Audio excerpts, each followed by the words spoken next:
Rakaatul fajri, kata Nabi, 2 rakaat salat fajar khairun minad dunya wa ma fiha. Itu lebih baik daripada dunia dan seisinya. 2 rakaat fajar, kata Nabi, ulama mengatakan 2 rakaat subuh atau 2 rakaat qabliyah subuh. Itu lebih baik, kata Nabi, daripada dunia dan seisinya. Nilai dunia itu sangat besar menurut manusia. Bill Gates itu punya kekayaan 2000 triliun lebih. Itu konon menjadi salah satu orang terkaya di dunia. Tetapi menurut Allah dunia itu sangat-sangat kecil. Maka Allah berikan dunia ini kepada siapa saja, termasuk orang-orang yang tidak beriman kepada Allah, karena dunia ini tidak ada harganya. Maka Allah pilih hamba-hamba Allah yang istiqomah dalam melaksanakan ibadah, khususnya salat subuh berjamaah. Allah berikan berlipat-lipat, bahkan ribuan lipat dari dunia dan seisinya. Artinya harga dunia itu sangat kecil, harga akhirat itu sangat besar. Mudah-mudahan Allah memberikan istiqomah kepada kita semua. Amin ya rabbal alamin. Bapak Ibu, ada peristiwa penting dalam sejarah yang tertuang di surat An-Nur ayat 22. Peristiwa ini ketika Allah Subhanahu wa taala langsung menegur kepada salah seorang sahabat. Allah langsung menegur salah seorang sahabat, yaitu Abu Bakar As-Siddiq. Ditegur Allah. Apa masalahnya?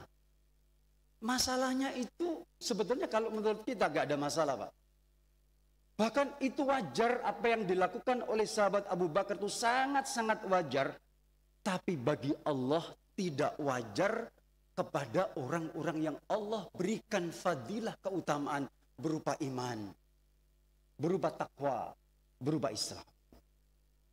Di dalam surat An-Nur ini menceritakan Bapak Ibu sekalian tentang hadithul ifki, tentang peristiwa istri Rasulullah SAW, Aisyah, putri Abu Bakar As-Siddiq, mendapatkan fitnah telah melakukan perbuatan zina. Difitnah. Nah, salah satu orang yang memfitnah dan menyebarkan fitnah itu adalah sepupu Abu Bakar As-Siddiq yang bernama Mistah ibnu Uthathah. Nabi itu sampai beberapa hari tidak berani keluar rumah karena malu. Abu Bakar As-Siddiq juga sangat marah, apalagi begitu marahnya kepada sepupu beliau, Mistah, yang sepanjang hidupnya ditanggung semua ekonominya. Anaknya, bojone, semua kebutuhan papan, sandang, pangan ditanggung semua oleh Abu Bakar As-Siddiq. Lalu kemudian apa yang dilakukan Abu Bakar? Abu Bakar menghentikan bantuan kepada Mistah. Sampai kemudian beliau bersumpah kepada Allah, mulai hari ini saya tidak akan memberikan bantuan lagi kepada Mistah. Peristiwa ini kemudian Allah menegurnya.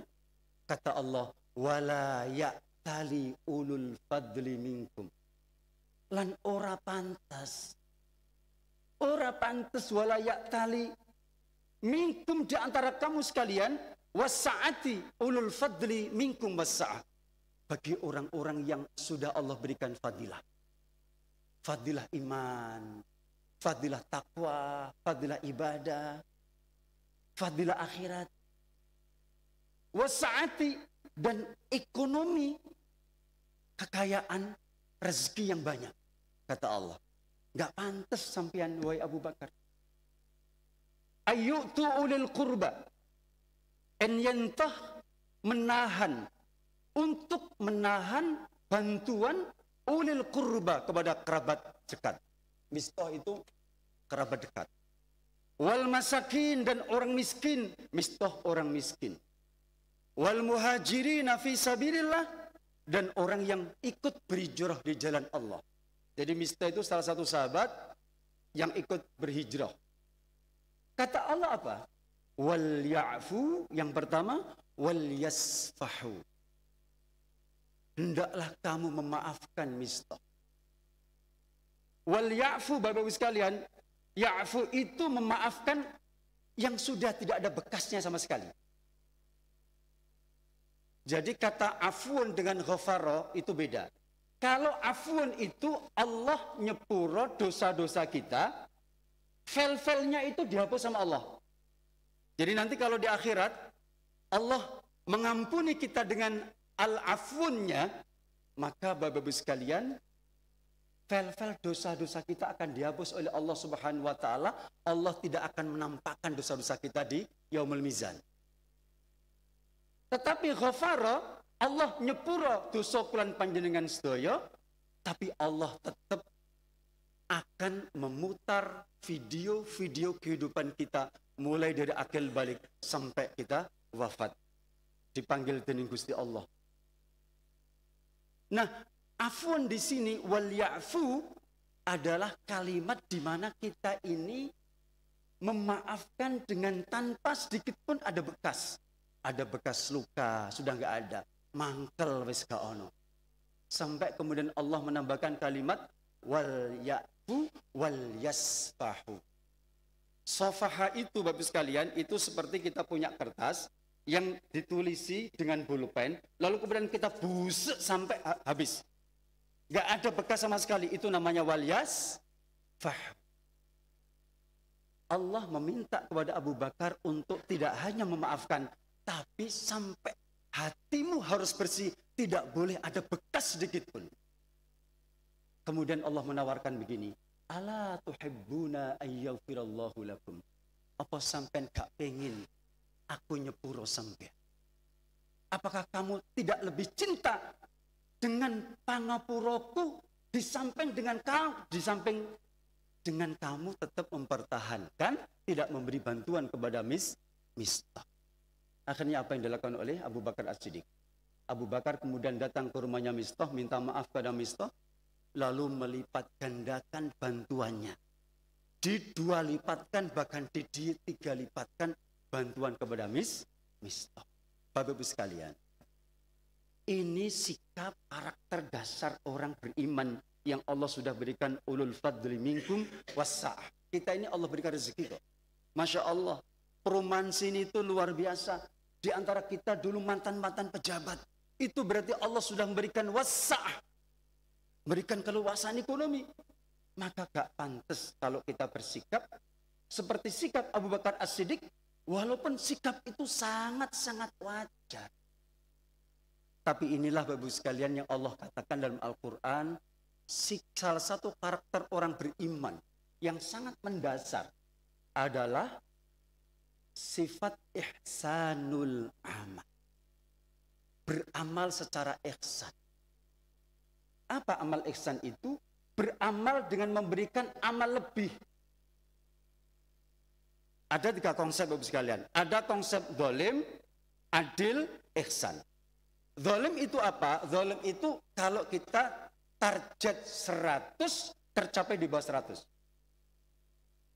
Allah mewajibkan ibadah 5 waktu, lah kok dilaksanakan cuma 2 waktu, itu namanya zalimul li nafsi, menzalimi diri sendiri.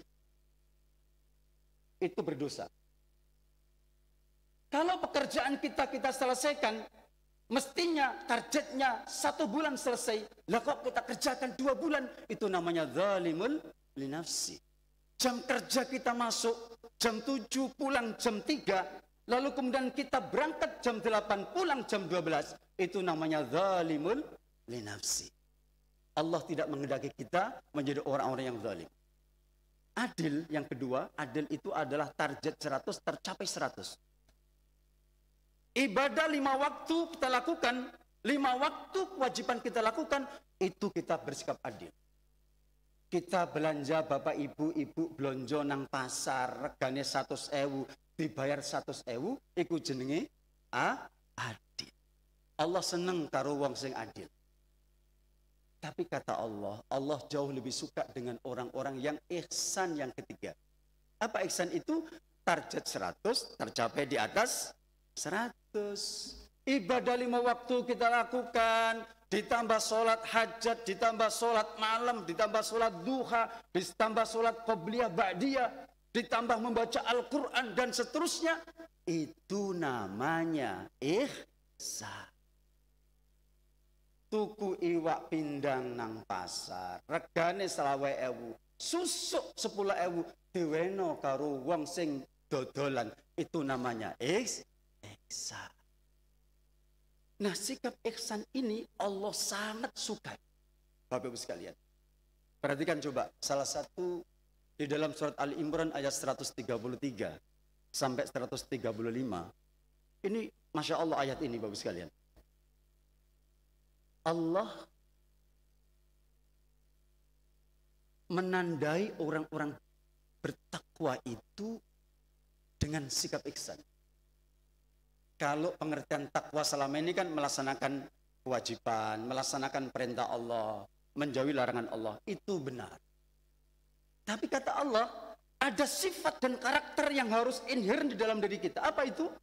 Kata Allah, alladzina yunfiquna fis sarra'i wad-dharra'i wal kadhiminal ghaidh wal 'afina 'anil nas wallahu yuhibbul muhsinin. Allah mencintai orang-orang yang berbuat ihsan.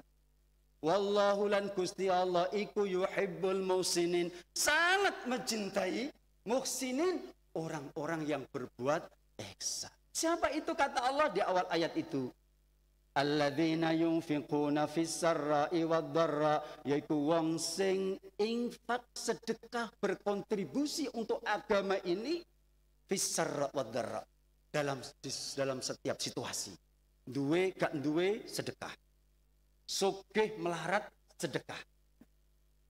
Kondisi lagi lapang, lagi sempit sedekah. Duwe masalah sedekah. Gak duwe masalah tetap sedekah.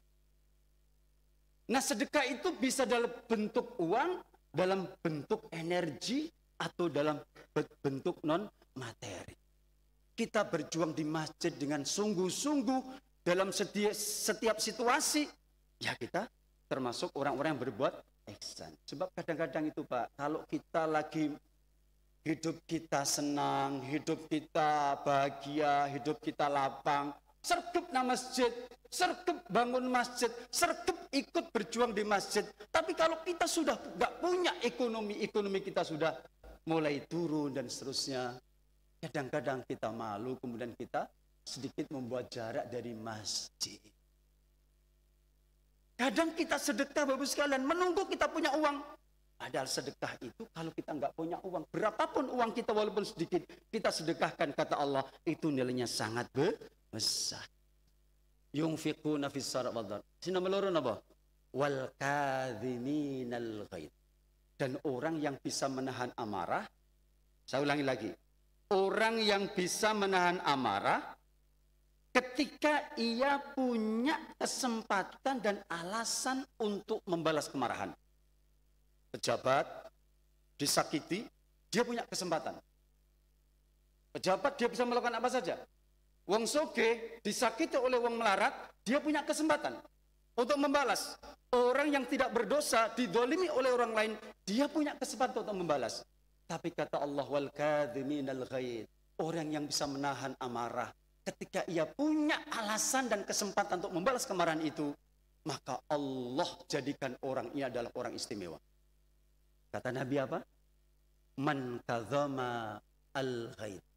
Barang siapa yang bisa menahan amarah, wa huwa qadirun ala ayyun fidahu, sedangkan ia punya kesempatan, kemampuan, kemampuan ayyun fidahu untuk membalas kemarahan itu.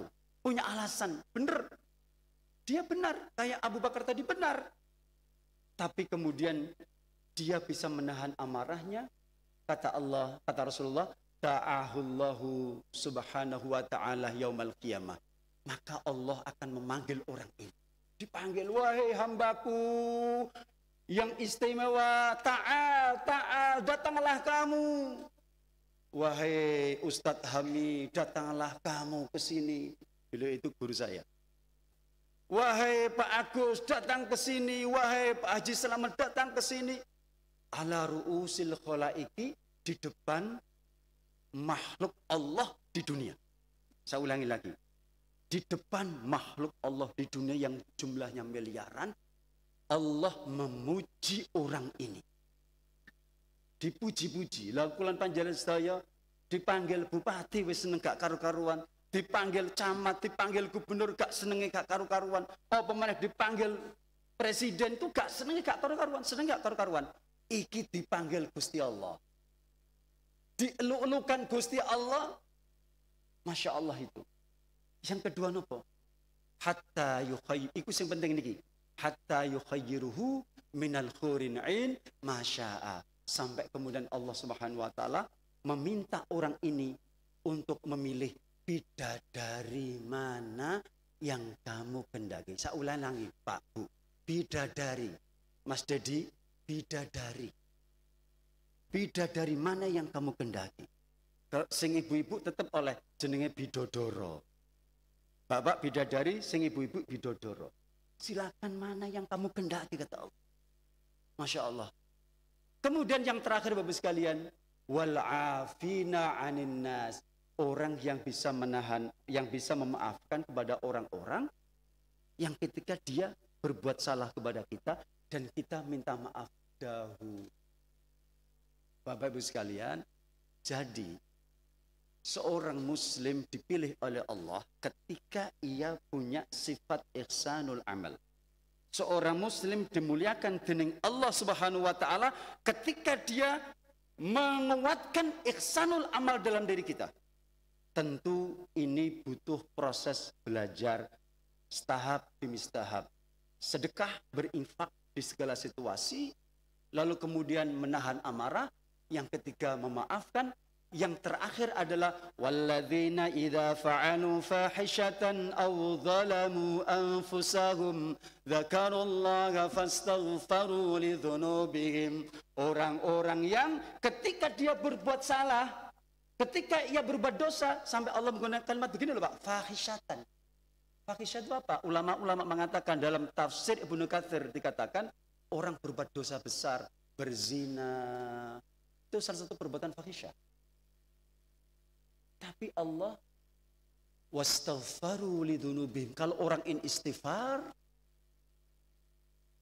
lidzunubihim atas dosa-dosa yang dia lakukan, maka orang ini bagian dari ihsanul amal yang Allah muliakan.